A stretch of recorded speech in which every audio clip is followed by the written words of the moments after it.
Ang sarap ng cookie, may custard taste siya, tapos may coconut.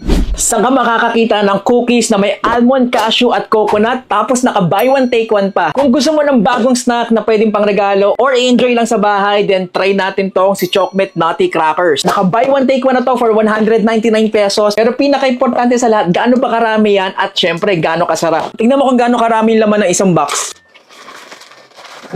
Ganyang karami yung makukuha natin sa isang box, oh. Ang sarap ng cookie, buttery siya. Actually, ang galing, pwede kang pumili kung coconut, almond, or cashew yung laman. Diba? Hindi nakakasawa kasi iba-iba yung pwede mo makuha. Ang sarap ng cookie, may custard taste siya, tapos may coconut. Ang daming laman eh. Tingnan mo.